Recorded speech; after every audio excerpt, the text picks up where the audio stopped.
Meus irmãos, minhas irmãs, boa noite.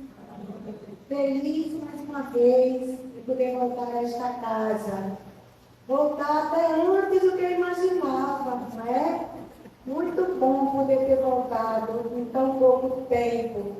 Gratidão, amiga, que lembrou-se de mim. Ela poderia lembrar de outros, mas lembrou de mim. Então eu quero agradecer a receptividade, o acolhimento, assim que a gente adentra esta seara. Agradecer a parte física, mas agradecer também a parte espiritual, que me acolhe, que me aconchega, não é? O irmão Antônio de Pádua, com todas as suas equipes, as suas falanges, que também recebem com alegria as falanges que eu trabalho, de índios, ciganos e pretos velhos. Que nesse momento, possamos nos sintonizar, possamos vibrar uma única energia, que é a energia do amor. Então recebam também o meu abraço e o abraço fraterno da casa que eu trabalho, o Grupo Espírita de Djalma Farias. Essa noite, o tema proposto, justiça das aflições. Por que sofremos? Esse tópico, ele está no capítulo de número 5, do Evangelho segundo o Espiritismo. Bem-aventurados os aflitos, que serão consolados. Como esse tópico que eu vou falar, que eu escolhi com o título Justiça das Aflições, por que sofremos? Ele é o primeiro tópico de um capítulo que é o maior capítulo do Evangelho. Evangelho segundo o Espiritismo, o terceiro livro da codificação, 1864. E ele é composto por praticamente 15 tópicos, por isso que ele é tão extenso, bom da gente estudar, para que a gente possa cada dia mais aprender, porque nós somos todos aprendizes. Então eu quero fazer somente uma introdução falando das bem-aventuranças, porque está numa bem-aventurança. Bem-aventurados os aflitos. Que são as bem-aventuranças? As bem-aventuranças são os ensinamentos que Jesus trouxe para nós, que ficou conhecido por Sermão da Montanha. Ele trouxe para nós quando ele estava no Monte das Bem-aventuranças, ou Monte das Beatitudes, e ele proferiu as bem-aventuranças. Então, as bem-aventuranças são esse ensinamento que ele traz para nós, para explicar para a gente, para orientar para a gente como é possível a gente ser feliz. O propósito das bem-aventuranças ele mostra para que a gente possa ser feliz. Ele dá um remédio para a gente, ou seja, ele já deu esse remédio há mais de 2000 anos. Mas será que a gente vem tomando essa medicação que ele passa para nós? Então vejam, as bem-aventuranças, elas não se limitam apenas à esperança de consolações que a gente vê quando a gente estuda. Mas as bem-aventuranças, elas representam para nós uma maneira que a gente possa entrar dentro da gente mesmo, para que a gente possa conhecer a nossa realidade, para que a gente possa observar o quê? Que a gente precisa ver que essa realidade, ela faz com que a gente um dia vá se identificar. Identificar com o quê? Se identificar com a pureza de coração, se identificar com as aflições, se identificar com a humildade, se identificar com a pacificidade, enfim, que nós nos identifiquemos, porque o verdadeiro objetivo das bem-aventuranças, que o mestre diz, é a nossa aproximação, a aproximação de cada um de nós como espíritos imortais, agora ocupando o corpo de carne, a aproximação com o Criador. É a nossa aproximação, a nossa ligação direta com o Criador. Mas vamos ver. Tomado de compaixão, o mestre do amor, Jesus, ele fica aos pés do monte das beatitudes, ou monte das bem-aventuranças, e ele fica ali em frente ao mar da Galileia, o que se denominou Mar da Galileia, que na verdade é um lago de água doce, não é? De 19 quilômetros de extensão, porque só recebe água do Rio Jordão. Mas convencionou-se ser um mar.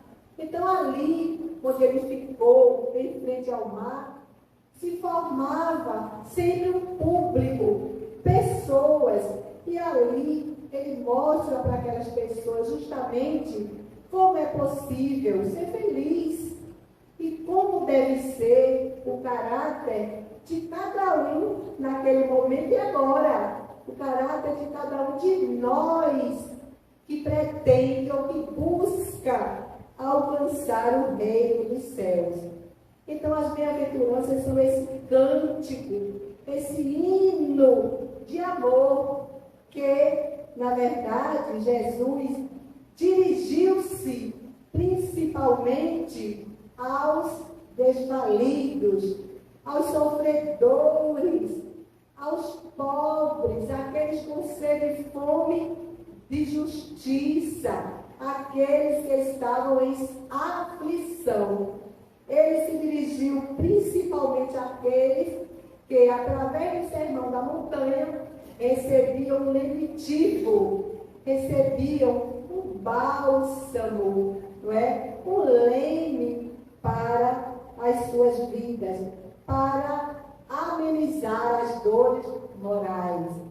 Então a gente falou um pouquinho sobre as bem-aventuranças, muito pouco, não é? Só para a gente ter uma ideia. Mas a gente vai perguntar, e os bem-aventurados? Quem são os bem-aventurados? Porque ele diz bem-aventurado os aflitos, bem-aventurados os que sentem sede e fome de justiça, bem-aventurados os misericordiosos. Que são os bem-aventurados, né? É um termo que é formado por um adjetivo e um substantivo, mas já para nós traduzido. Mas bem-aventurado é um termo que vem do grego, makarios, em grego, e significa afortunado, abençoado, feliz. Vejam que bênção. Quando a gente puder dizer um dia, eu sou bem-aventurado, eu sou afortunado, eu sou feliz. Então vejamos que esse ser bem-aventurado é um ser que já está no estado de satisfação plena, de bem-estar, de plenitude, como diz Joana de Ângeles no livro desse nome. Já está no estado de plenitude, de satisfação. É aquele ser realmente que já está no nível maior de evolução, de progresso. Mas cada um de nós pode alcançar, basta querer. Então a gente pode dizer, felizes os que sentem fome e sede de justiça, felizes os aflitos, felizes, qual mais? Os que têm um coração puro, qual mais? São 8 bem-aventuranças. A gente pode substituir pela palavra feliz. Felizes os que sofrem perseguição.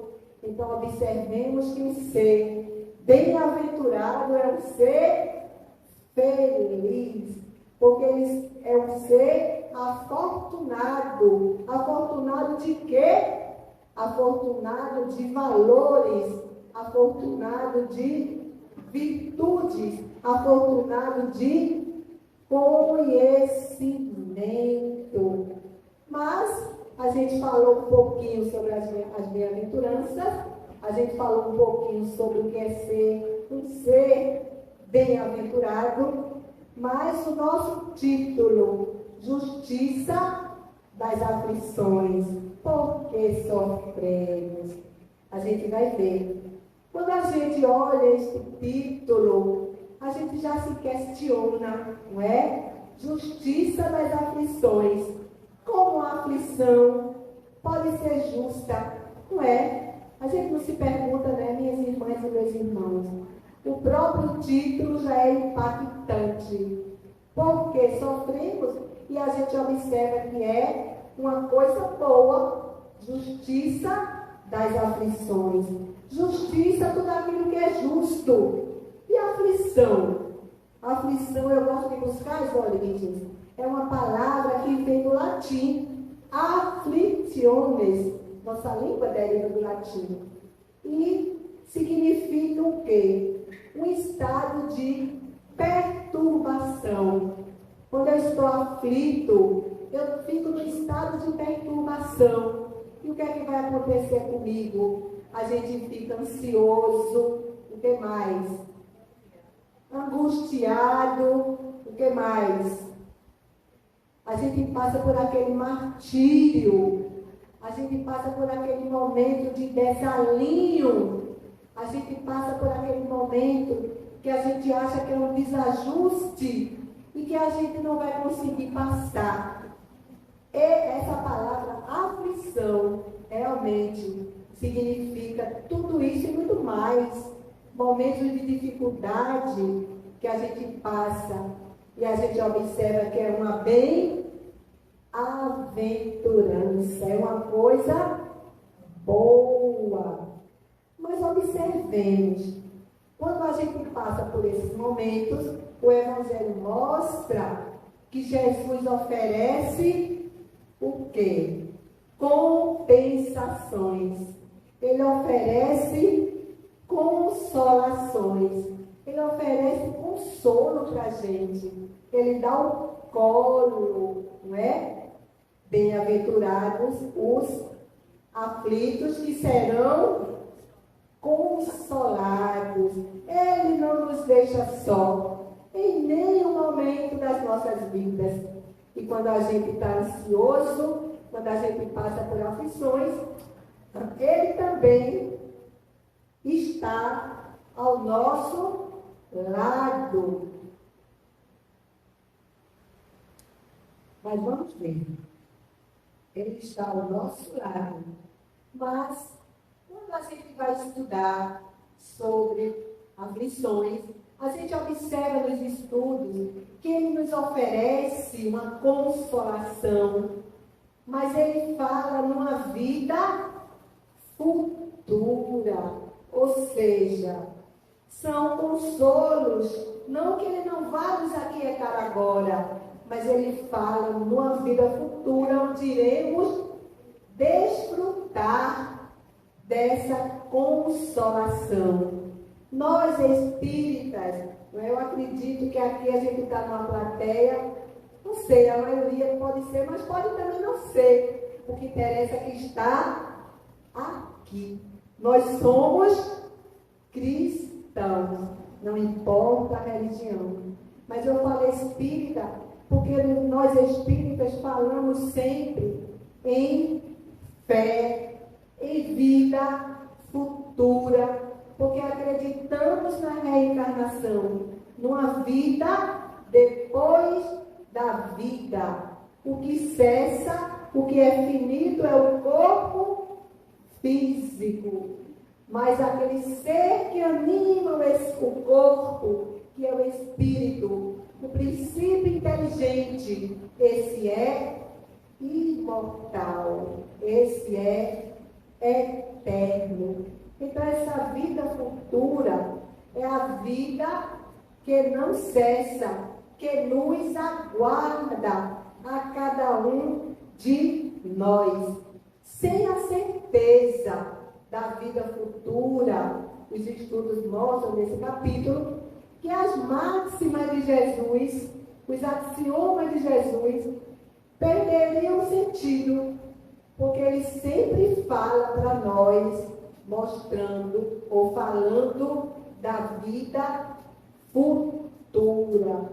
Mas observemos que mesmo nós, espíritas, que sabemos da vida futura, sabemos do retorno do princípio inteligente, que vai ocupar um novo corpo de carne, vai ocupar um corpo que está ali esperando por ele, não é? A mulher Jéssica aguarda para albergar aquele espírito. Mas mesmo nós que temos essa crença da vida futura, da reencarnação, mesmo nós, para nós, não é? Que temos essa certeza, é difícil entender a utilidade do sofrimento para que sejamos felizes. A gente questiona por que sofrer para ser feliz. São os nossos questionamentos. Daí surgem perguntas. Incessantemente fazemos perguntas. Por que uns sofrem mais do que outros? A gente se pergunta, vamos interagir? Por que sofremos? A gente se pergunta, sim. Por que uns nascem na miséria, outros na opulência, não é? Uns nascem no castelo, lá na Inglaterra, né?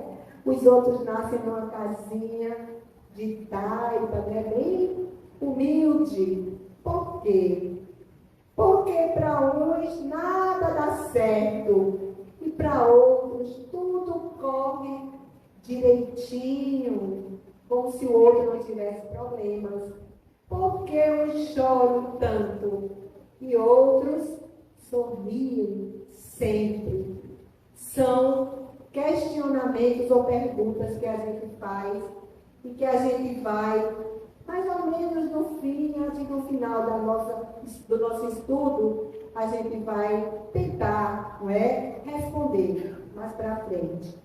Então vejamos, a fé no futuro, ela mostra, essa fé que a gente viu da vida futura, ela nos traz consolo, ela nos traz paciência, a gente fica mais quieto com a nossa fé na vida futura. Ela aquieta um pouco o nosso coração, ela calma cada um de nós, ela calma os nossos espíritos, mas elas, mesmo aquietando, elas não explicam as anomalias, ou certas anomalias que nós visualizamos e muitas vezes, ao nosso entender, parecem desmentir a justiça de Deus.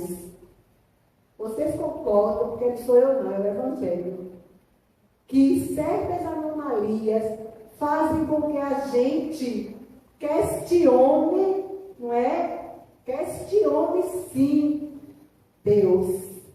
Questione a justiça de Deus. Porque com a anomalia, muitas vezes, a gente desmente.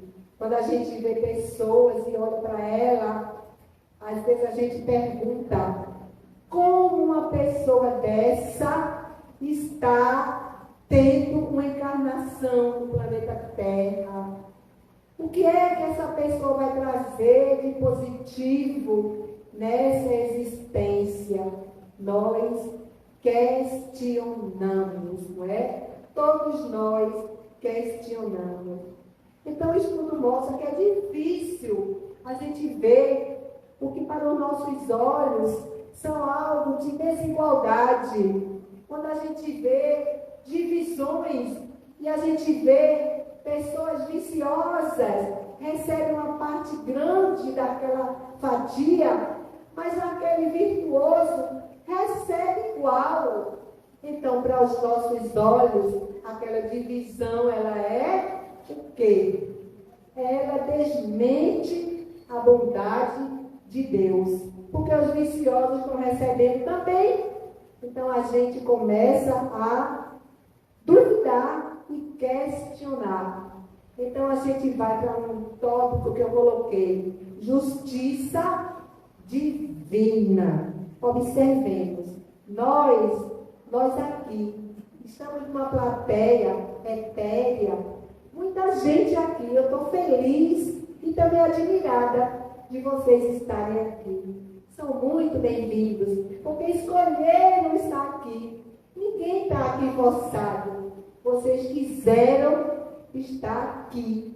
Então eu fico feliz. Eu encontrei uma irmã que disse: que bom, Lídia, que é você. Ela veio falar comigo. Ela disse: eu não vinha, mas estou aqui. A lei de atração. Essa irmã veio, eu estou muito feliz por vê-la ali. Então observemos que a gente ama Deus, diz que ama Deus, porque quer. A gente não é obrigado a amar Deus. A gente não é obrigado a seguir Jesus, não é? Que é o Filho unigênito que veio trazer os ensinamentos de Deus. A gente não vai dizer: olha, eu estou seguindo Jesus porque alguém disse que eu seguisse porque ele é o melhor. Não, não.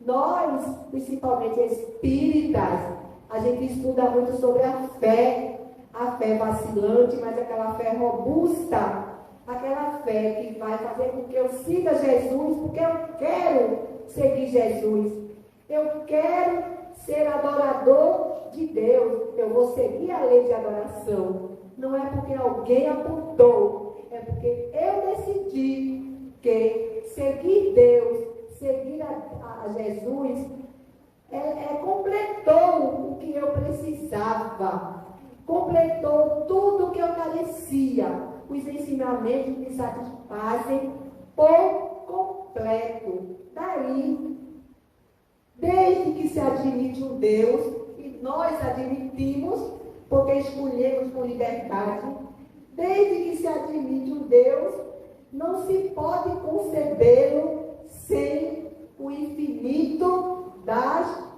perfeições. Observemos, infinito das perfeições. Aí a gente vai para a pergunta de número 1 do Livro dos Espíritos.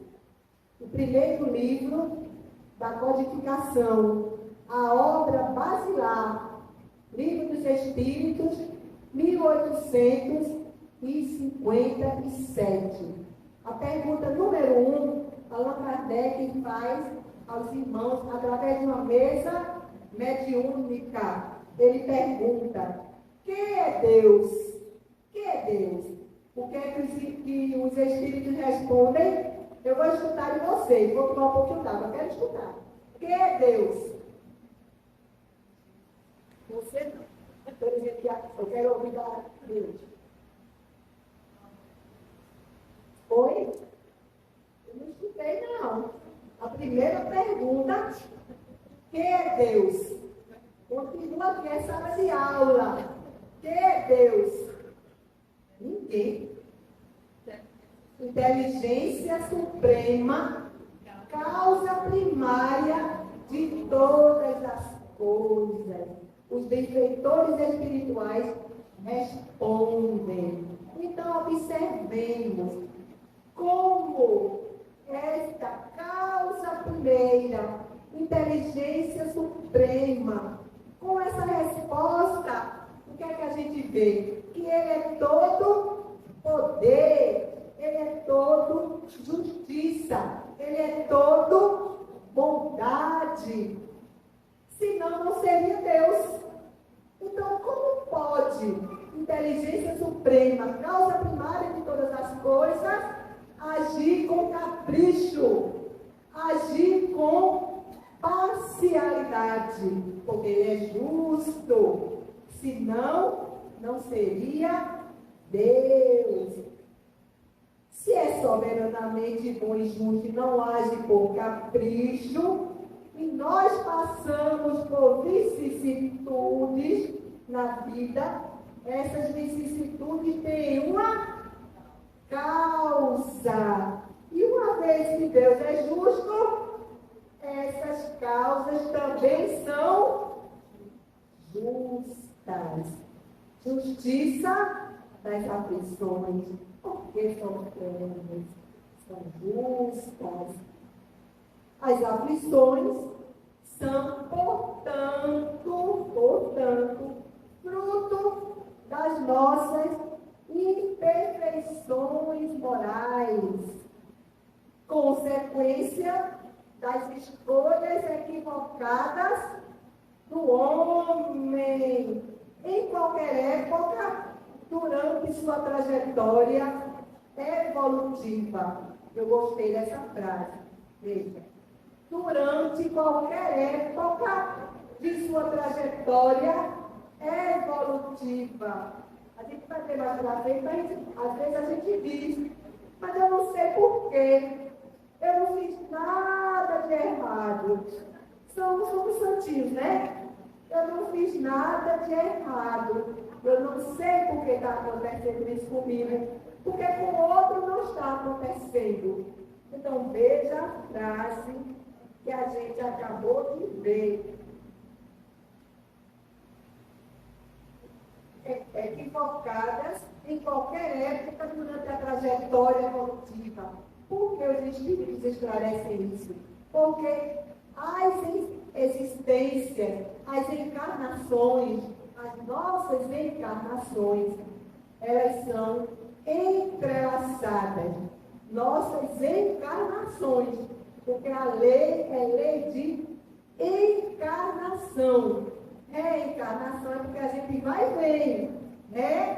É um prefixo que significa, não é? É repetição. Então, nossas encarnações, elas se entrelaçam. A gente está aqui no corpo, mas o nosso espírito, que às vezes é secular, às vezes é milenar, ele traz na sua caixinha, como se fosse um HD, está lá, tudo registrado. E a gente fica com aquilo ali, e as encarnações sendo solidárias, cada vez que a gente vier, está tudo lá registrado. Por isso que ele diz, na nossa trajetória evolutiva. Aí podemos dizer, não, mas nós não fizemos nada errado. Hoje, não lembramos, ótimo, não é para lembrar não. Porque se lembrasse, não teria nenhum mérito. Porque eu devo ser bom, porque eu quero ser bom. E não porque eu estou lembrando que em outra época eu não fui. Aí agora eu quero ser bom. Não. Deus dá a gente um véu de esquecimento, porque Ele é tão bom, Ele é tão justo, que a gente não lembra. Porque já pensou a gente lembrar que está com o pai, com o irmão, com a mãe, com o marido, que a gente o matou, ou ele nos matou, foi um algoz nosso. Então a gente precisa ser bom por nós próprios. Lembra da passagem de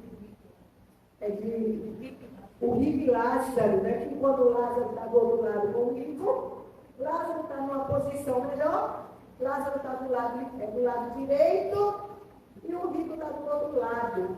Lázaro passou a existência dele, passando privações, comendo migalhas, mas ele teve o merecimento de, quando chegar do outro lado, ele ocupar o lado de luz, à direita do Pai. E o rico ficou ali pedindo para que o pai Abraão avisasse os familiares dele. Avise lá, a gente vê isso nas séries que passam na televisão. Avise para que meus irmãos, minha família sejam melhores do que eu, para não passar o que eu estou passando. Porque ele queria que Lázaro passasse um pouco de água nos lábios dele, porque estava sedento com calor. E é dito a ele, nem vai daqui para lá, nem de lá para cá. Então, daí precisamos ser bons. O melhor momento de ser bom é agora, é hoje. Então, observemos que nossa trajetória evolutiva, ela é toda registrada. Vamos observar que há um registro. Às vezes a gente diz, eu estou fazendo isso aqui, mas ninguém está vendo. Não é? Ninguém está vendo. Mas o Pai Maior vê tudo. Vê tudo. E quem trabalhar aqui em desobsessão, eu já trabalhei 10 anos em mês de desobsessão, e a gente escuta relatos daqueles irmãos, quando a gente vai trabalhando aquele irmão, e ele vai lembrando o que for possível e permitido. E ele vai lembrar, porque até então não lembrava, mas está lembrando no momento correto. Aí vai lembrar aquilo que fez, né? Vai lembrando, porque ele precisa que a gente diga, porque ele é que vai lembrar.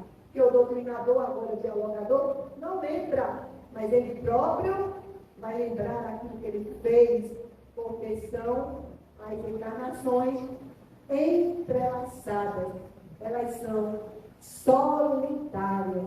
Então, a gente não adianta a gente dizer que ninguém está vendo, porque está tudo lá. Ó. Se a gente está aqui, tem a modernidade, tem o celular, que a gente faz os flashes, imagina as que lá no mundo espiritual, que já vem de lá para cá. Não é o contrário, não. É de lá para cá.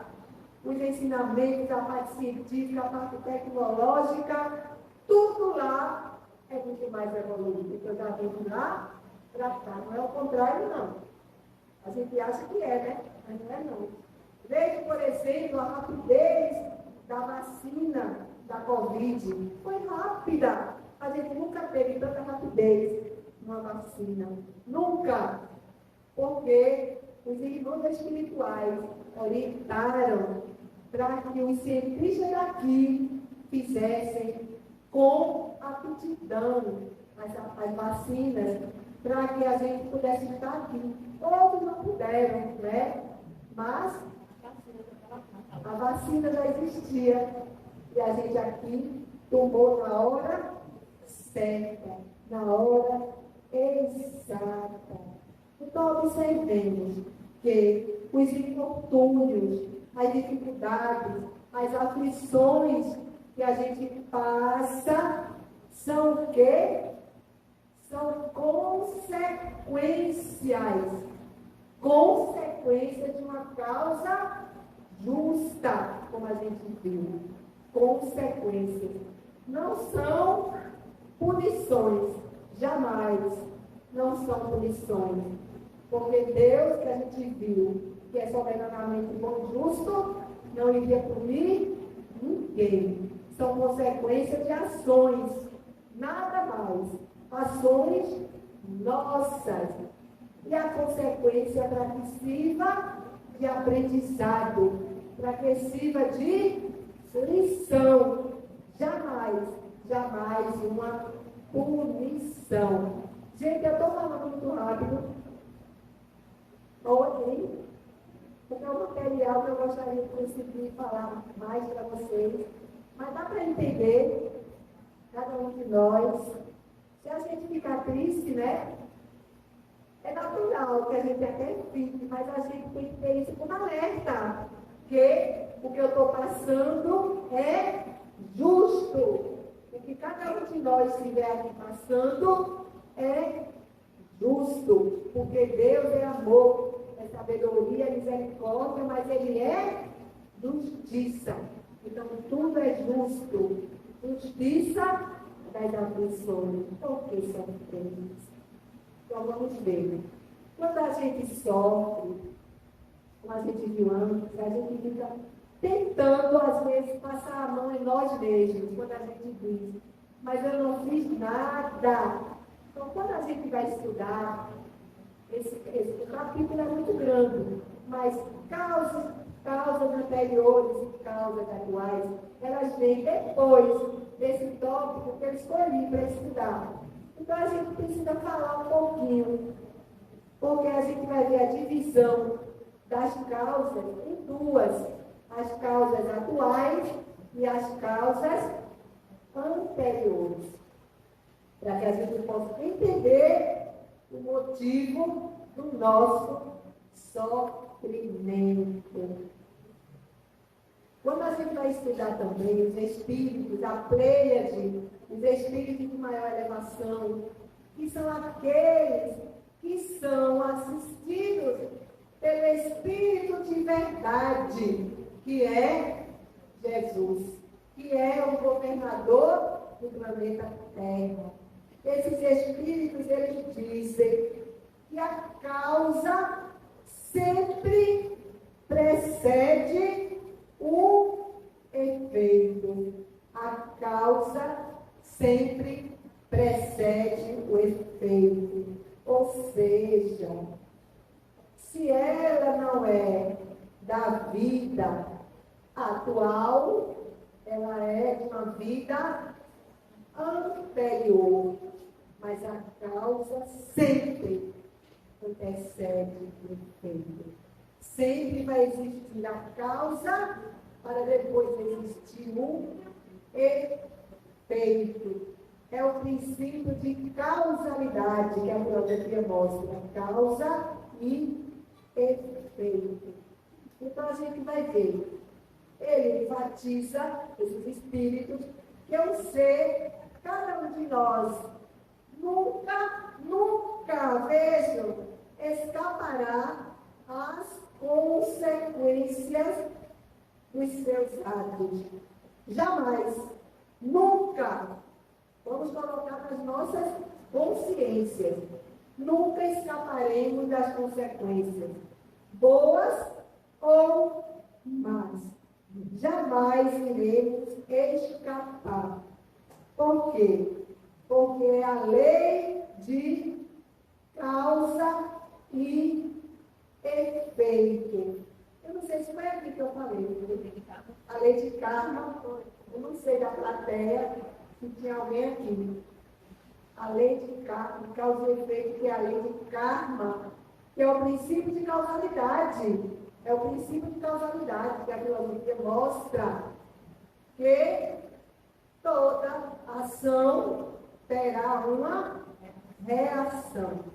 Se a ação foi um plantio bom, a reação também, ou a colheita será boa. Mas a colheita vai ser exatamente igual ao plantio, né? É o livre-arbítrio, e principalmente nós espíritas falamos muito. Eu faço, mas é o meu livre-arbítrio. Às vezes a gente bate assim, né? É o meu livre-arbítrio. Eu quero plantar. Sim, é o livre-arbítrio, é a verdade. Mas e na hora da colheita? Na hora da colheita carecemos de responsabilidade. E nessa hora, apontamos o dedo, dizemos que Deus está sendo injusto, que o vizinho faz igual, mas não tem a consequência que eu tenho. O livre-arbítrio tem uma frase bem interessante. É a capacidade que cada um de nós tem de plantar tudo aquilo que a gente quiser. E a justiça é a capacidade de colher exatamente aquilo que a gente plantou. Exatamente. Não vai ser diferente. Observemos que a gente estudou. Se não for agora, vai ser em outra vida, na vida futura. Mas os espíritos disseram que ninguém escapa. Porque às vezes a gente quer ver, né? A gente vive fulano, fez tanta coisa errada, e eu não vi nenhuma punição. A gente chama punição, não é? A gente não chama consequência, a gente chama punição, porque a gente quer ver, e nem sempre é nessa. Pode não ser nessa, pode não ser outra, pode ser daqui a 1000 anos, porque a gente não sabe o tempo de Deus, que é o Kairos. O tempo não é meu. O tempo é de Deus, é dele, tudo é do Pai, né? glória, a música. Não deixe impune, não deixe o mal. Ninguém escapa das consequências. Então, é assim que se explicam as anomalias expostas na terra. Lembra que a gente falou no início? Tem anomalias, que a gente às vezes diz que Deus não é justo. Então a gente vai ver agora. É daí que se explicam as anomalias expostas na terra. Porque cada um merece, ou cada um recebe exatamente aquilo que plantou. E a justiça de Deus nunca falha. Jamais deixará alguma ação da gente impune. Nem o mal jamais ficará impune. Se não é nessa vida, pode ser em outra. Mas entendamos punição como conserto, como consequência, como ajuste, não é? Não é como punição, como a gente entende. Às vezes a frase é colocada mais antiga, a frase, mas entendamos punição como aprendizado, como lição. Então, as aflições são decorrentes dos nossos desvios. Nós nos desviamos. E no alto para a gente estudar, quando vier a gravação, né? A gente se desvia, sim. A gente se desvia muito. A gente pratica ações, não é? Não tão coerentes. A gente pratica essas ações, pratica. A gente se equivoca, sim. Mas mesmo a gente se equivocando, mesmo a gente se desviando, a gente praticou aquela ação. Ah, mas eu não queria praticar. Mas praticou. E a reação virá. A reação, ela é, podem esperar, que ela é realmente, vem de Deus, não como punição, mas como consequência. Ela é certa, ela é sabida e vai acontecer. Então, observemos, os nossos desvios, a gente comete muitos desvios. A gente pode citar vários, através do egoísmo, orgulho, qual mais? Ciúme, a gente se desvia pelo orgulho, pelo ciúme. Inveja, a gente inveja, ela não me filmar, só porque eu estou falando assim, né? Porque a gente inveja, né? Não é, Jô? A gente inveja, né, Giovânia? A gente inveja, a gente diz, mas eu sofro tanto e o outro não sofre. A gente aponta isso. Quando eu digo que eu sofro e que o outro não sofre, eu questiono quem? Eu questiono Deus. Eu questiono Deus. Então a gente vai tentar, pelo relógio que eu estou analisando, olhando que correu muito, a gente vai ver que as perguntas que a gente vai tentar responder, elas mostram para nós que a nossa colheita, quando a gente não se satisfaz, é decorrência do nosso afastamento das leis morais. Vocês lembram que a gente falou no início de Deus, que a gente escolheu amar Deus? Quando a gente escolhe e diz, é esse que eu quero, a gente deve obediência, mas a gente se desvia das leis. Então, esse afastamento traz consequências, justamente as consequências em relação ao distanciamento das leis morais. Porque quando eu tenho ciúme, eu me distancio das leis morais. Quando eu tenho inveja, eu me distancio das leis morais. Quando eu só quero para mim, eu me distancio das leis morais. quando eu mato, quando eu roubo, quando eu adultero, quando eu ofendo, não é? Quando eu tenho ciúme, quando eu calunio, quando eu injurio alguém, eu estou me afastando das leis morais. Então eu vou ter uma consequência. Cada afastamento, a gente vai ter uma consequência, jamais uma punição. Então vamos, nesse minuto que falta, vamos compreender agora na parte prática. Por exemplo, alguém tem um filho e aquela criança nasce no mesmo hospital, às vezes no mesmo andar. Uma criança nasce toda perfeita, a outra nasce desprovida da visão. Aquela criança não vai ver a luz pela existência toda. E a outra nasceu toda perfeita. Justiça das aflições. Vamos compreender aquela criança.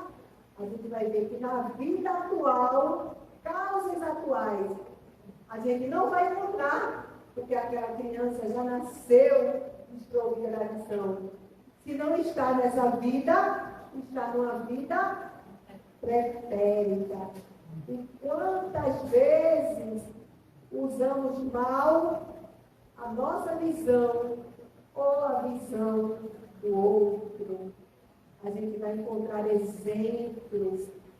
Pode ser um empregador que usou para o mal aquele empregado. Ele trabalhou tanto que ele perdeu a visão do seu trabalho. E aquele empregador foi a pessoa que naquela existência foi usada para ajudar aquele outro que teve o seu comércio, ou teve a sua indústria, e ele usou mal aquele empregador que tirou a visão. De uma maneira ou de outra, ele volta sem a visão para um reajuste. É punição? Ou aquela pessoa, tem muitos exemplos para dar, mas talvez não defeito. Aquela pessoa, a gente quando vai estudar, ou que trabalha em meio de visão obsessiva, que é muito bom, eu já tive a oportunidade, ler espíritos narrando da época da escravidão. Não está tão longe, não está tão longe. Os senhores de engenhos, capatazes, tiravam a visão das escravas, que eram mulheres bonitas, e as esposas mandavam cegar para que aqueles maridos não tivessem vontade naquelas escravas, e as cegavam. Aquela pessoa usou a sua encarnação para fazer o mal. Vai ter uma consequência?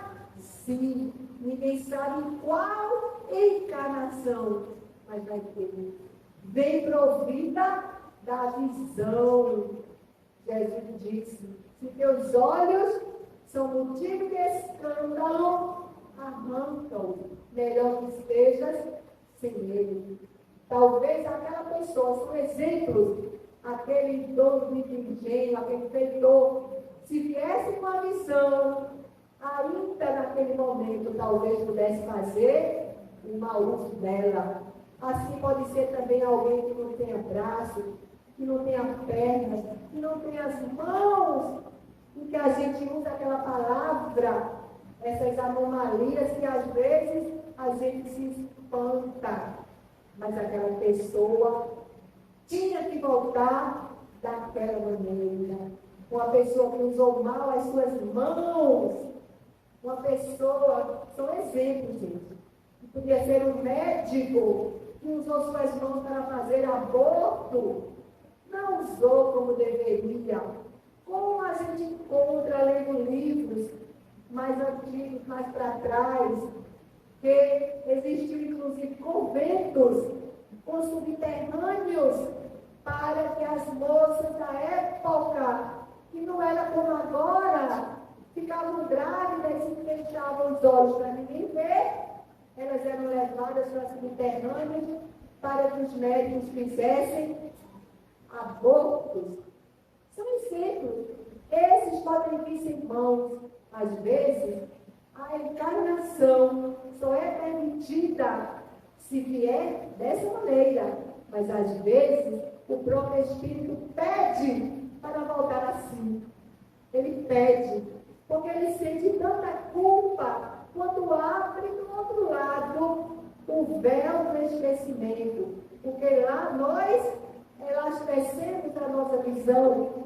Lá a gente vê o que não pode ver, o corpo de carne, que é muito grosseiro.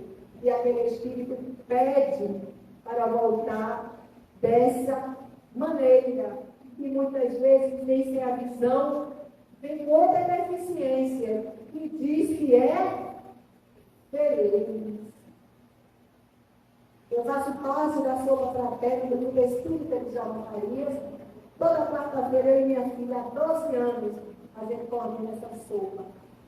Então, a gente junta relatos delas, né? Coisas assim que a gente vai levar para a nossa resistência de passagem da vida delas. E a gente observa que muitas delas vêm conversar, mas, dona Lígia, aconteceu um caso. Meu filho foi levado pela patrulha, porque é uma região muito vigiada, Ilha de Janeiro, são 60 famílias. Ah, porque levou meu filho. Meu filho foi levado e agora está na audiência de custódia. A dona Lígia, ele estava no lugar errado, na hora errada. Não estava. Não estava. Foi uma consequência de uma ação. De uma ação. Então, elas, naquele momento, acham que a gente pode chegar mais perto até Deus, porque elas não acreditam na nossa fé. Mas elas têm uma fé muito maior. E muitas vezes elas alcançam coisas que a gente não alcançou. Mas eu falei na sopa porque tem uma pessoa que fez palestra lá, uma palestrante, não foi? Foi online, não foi online. E ela citou que foi fazer um atendimento fraterno no local e tinha uma pessoa cega e surda. Porque ela disse, cega, a gente ainda podia falar, mas cega e surda. E ela disse que essa pessoa era feliz, sorrindo. Então, aos nossos olhos, uma pessoa cega e surda, a gente vai dizer que é uma aberração. A gente vai dizer que aquilo ali é injusto. O que será que aquela pessoa fez? Na nossa sopa também, teve um palestrante que foi falar, e ele disse que ele baixou pelo quilo o centro dele.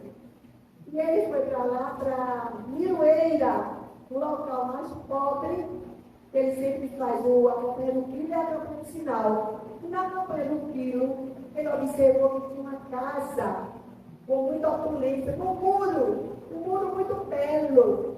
E ele se espantou, porque aquele muro não condizia com aquele local. E quando ele bateu o pau, ele abriu, ele disse que dentro era de extrema pobreza.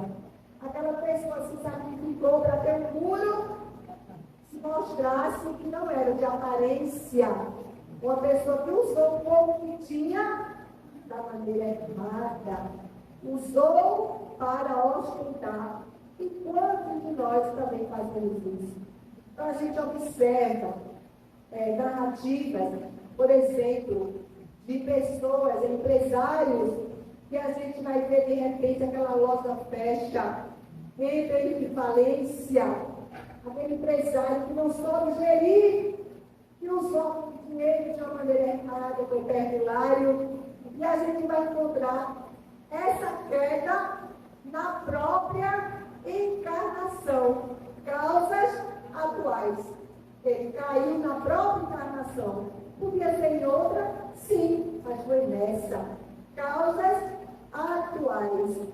Não usou bem o dinheiro como deveria.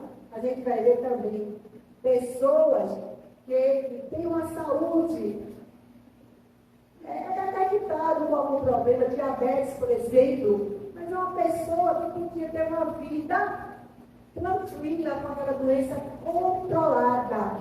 Aquela pessoa que sabe que é diabética, ela começa o quê? A comer açúcar, a não fazer seus exames, e aquela pessoa tem uma alta de glicose, e de repente aquela pessoa pode ficar cega, pode ficar sem membro. Aquela pessoa tinha na encarnação dela necessariamente essa trajetória? Não. Ela desviou-se. Ela podia passar a existência todinha vivendo com aquela doença. Então ela procurou. Está também nesse capítulo, né? No capítulo de tormentos voluntários. Ela teve a consequência de uma ação nessa vida. A gente podia dar muitos exemplos de causas atuais. Por exemplo, bebida, cigarro, drogas lícitas, como também drogas ilícitas. O que é que ocorre? Bebe, fuma, desgasta o órgão, chega a um ponto que o organismo, esse que é o instrumento que a gente tem para evoluir, porque aqui o espírito está aqui, albergando, morando nesse corpo, e a pessoa destrói o corpo. Quando chega mais para frente, o pulmão, o rim, o fígado, vai no médico, não tem mais jeito.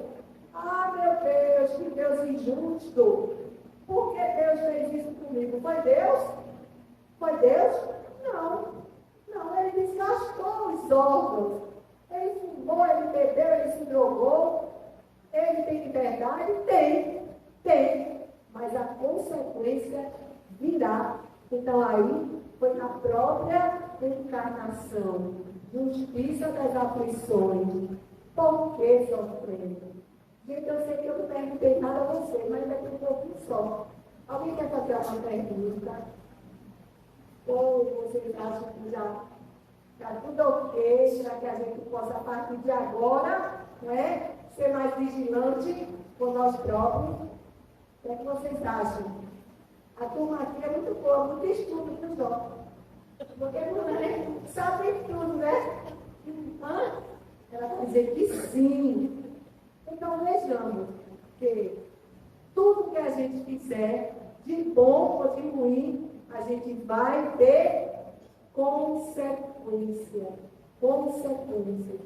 É claro que no nosso entendimento, na nossa visão, que é tão perto, a gente acha que é uma aberração, a gente acha que aquela anomalia faz com que a gente desacredite na bondade de Deus.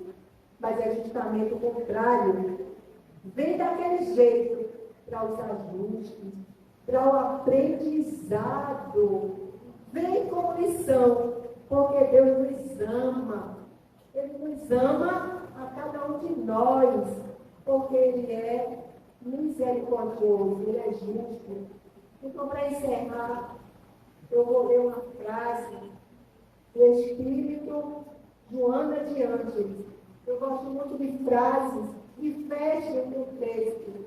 E ela diz: és livre para imprimir na tua existência um padrão de felicidade ou aflição com o qual desejas conviver.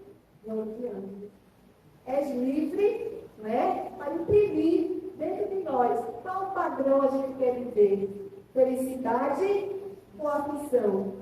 A gente escolhe, a gente planta, sabendo que plantando a gente vai colher. E tenhamos cuidado no nosso grão, e tenhamos cuidado para tirar o joio, para deixar o trigo florescer. Senão o joio toma conta, e quando ele tomar conta, ele vierem as consequências.